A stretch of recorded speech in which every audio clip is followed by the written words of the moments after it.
Selamat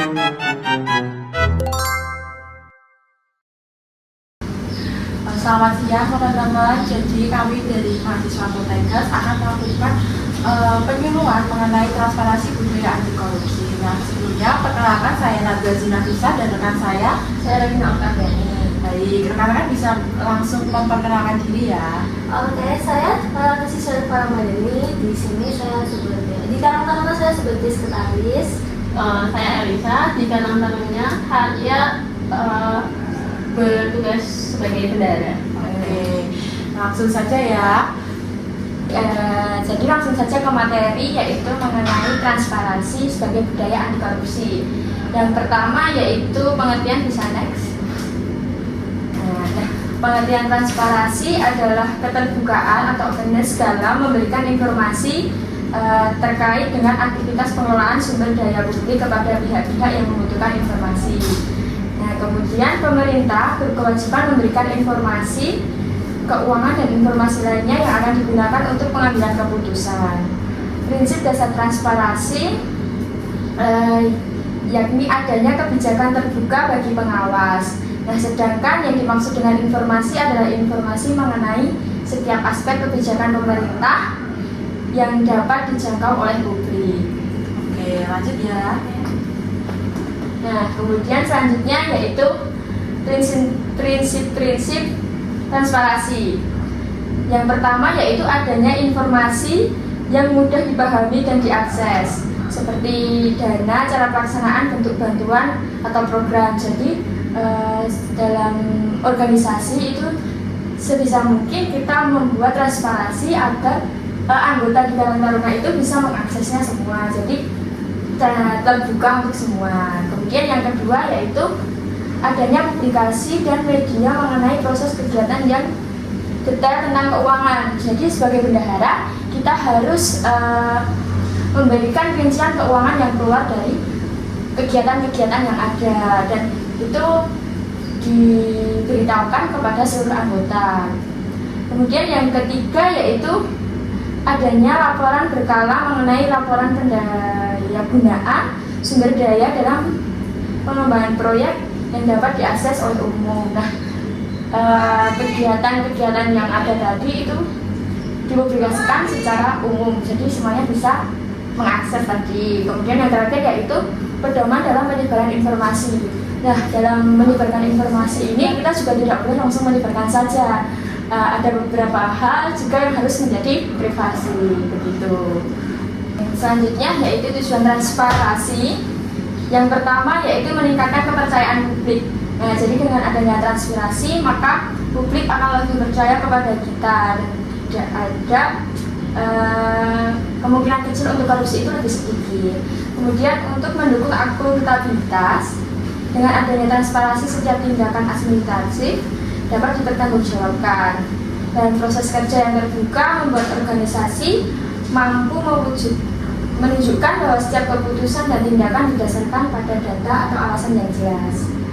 Kemudian yang ketiga yaitu mengurangi resiko korupsi atau penyimpangan. Nah, dengan adanya transparansi maka semua orang akan tahu nih apa saja detail-detail yang ada, detail-detail kegiatan yang ada di organisasi Karang Taruna. Makanya itu nanti kemungkinan kecil untuk korupsi itu sedikit. Nah, kemudian yang keempat yaitu mempermudah pengawasan dan evaluasi. Jika transparansi maka akan memungkinkan pengawasan yang lebih mudah oleh pihak manajemen atau auditor. Nah, dan dengan adanya data dan proses yang terbuka, evaluasi kinerja administratif dapat dilakukan secara objektif. Next. Oke, selanjutnya kita akan masuk mengenai strategi mewujudkan transparansi. Yang pertama yaitu pemanfaatan teknologi dan sistem informasi. Jadi di sini membantu dan menguatkan sistem informasi yang memungkinkan publik itu bisa mengakses dari laporan-laporan tersebut. Yang kedua yaitu meningkatkan peran lembaga pengawasan eksternal.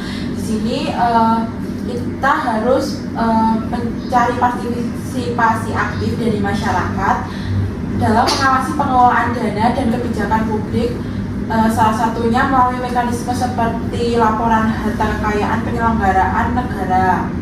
Yang ketiga yaitu komitmen dari pemerintah.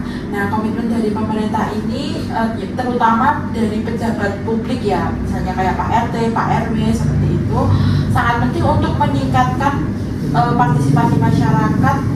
Nah, terkadang komitmen ini juga membantu mewujudkan transparansi. Yang keempat yaitu menanamkan budaya kejujuran. Nah, menanamkan budaya kejujuran ini merupakan dasar dari integritas suatu organisasi ya.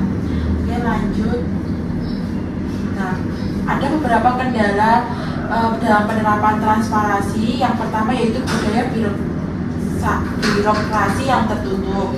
Nah, di sini banyak birokrasi yang cenderung tertutup dan tidak terbuka terhadap pengawasan publik, sehingga informasi yang penting itu sering terlewatkan. Yang kedua yaitu kepentingan pribadi dan politik. Nah, pejabat atau pihak yang berkepentingan itu sering mendapat atau memiliki agenda pribadi yang mendorong mereka untuk tidak transparan, jadi cenderung seperti berbohong. Yang ketiga yaitu penolakan internal. Nah, di organisasi yang mengalami korupsi itu penerapan sistem transparannya akan ditolak oleh anggota internal yang jadi bisa merugikan untuk anggota-anggota seluruh organisasi. Yang keempat yaitu ketidakmampuan teknologi. Nah, kurangnya adopsi dan pemanfaatan teknologi informasi menyebabkan keterbatasan anggota dalam menyediakan akses informasi mengenai laporan-laporan yang dilakukan oleh atasannya. Yang kelima yaitu kurangnya pemahaman dan kesadaran. Nah, masyarakat dan aparatur itu mungkin kurang memahami mengenai pentingnya transparansi atau tidak memiliki pengetahuan yang cukup untuk melakukan transparansi. Dan yang terakhir yaitu komunikasi yang tidak efektif. Jadi kurangnya komunikasi yang jelas dan terbuka itu bisa menimbulkan kesalahpahaman dan mengurangi kinerja serta kepuasan yang dilakukan oleh organisasi tersebut.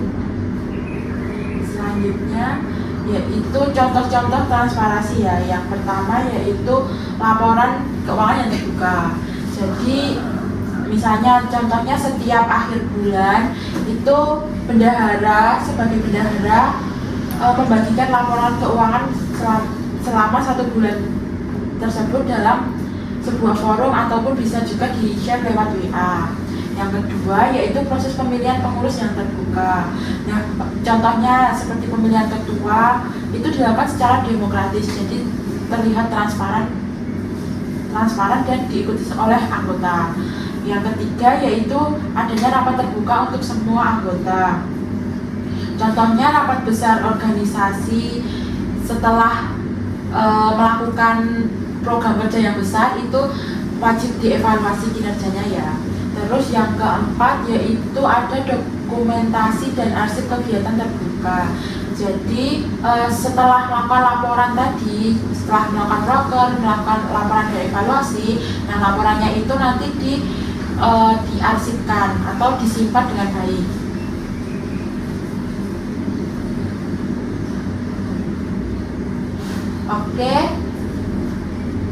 Oke, kita sudah berada di penghujung materi ya. Yang selanjutnya yaitu sesi diskusi. Mungkin dari teman-teman ada yang ingin ditanyakan? Saya mau tanya, gimana prosedur pencatatan dana itu agar tidak disalahgunakan oleh organisasi? Oke, baik. Jadi prosedur dalam pencatatan itu yang pertama kita bisa mencatatnya itu dengan sistematis. Kita bisa menuliskan pengeluaran dan pemasukan apa saja dalam organisasi, dibuktikan dengan kwitansi ataupun nota. Nah, dan pengeluaran itu juga harus disetujui oleh minimal 2 orang, seperti dari sekretaris dan ketua. Jadi tidak hanya dari yang tahu itu kita sendiri. Kemudian dari catatan itu tadi kita juga harus laporan secara berkala kepada teman-teman yang ada di organisasi. Mungkin itu apakah bisa dipahami? Oke, bisa dipahami.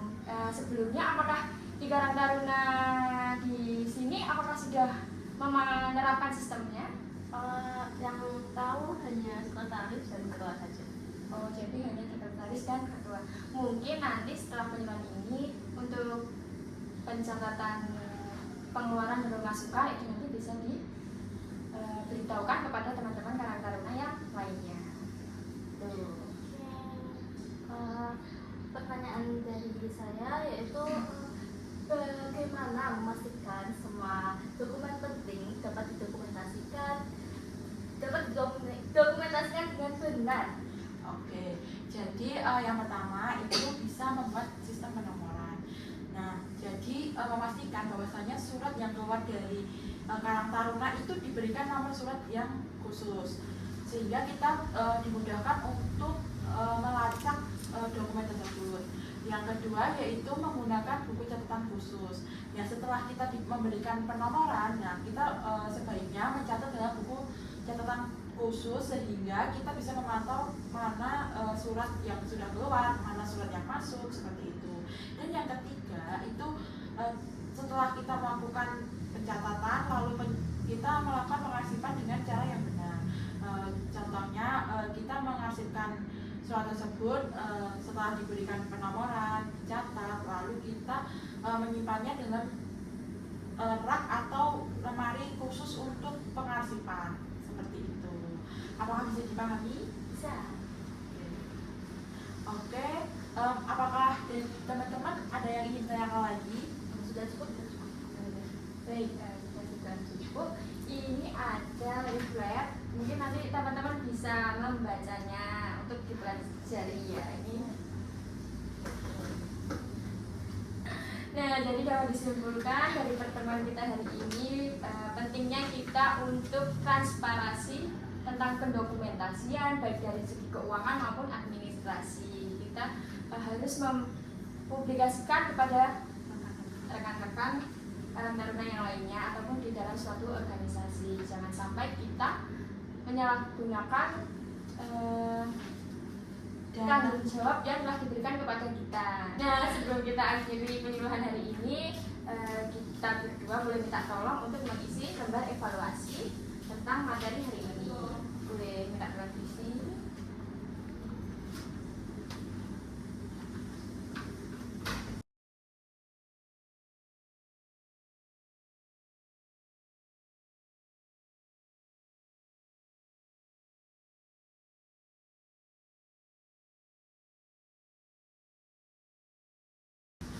Baik, nanti untuk lembar evaluasi bisa dikumpulkan ya. Terima kasih buat teman-teman yang sudah berpartisipasi aktif pada penyuluhan pagi hari ini.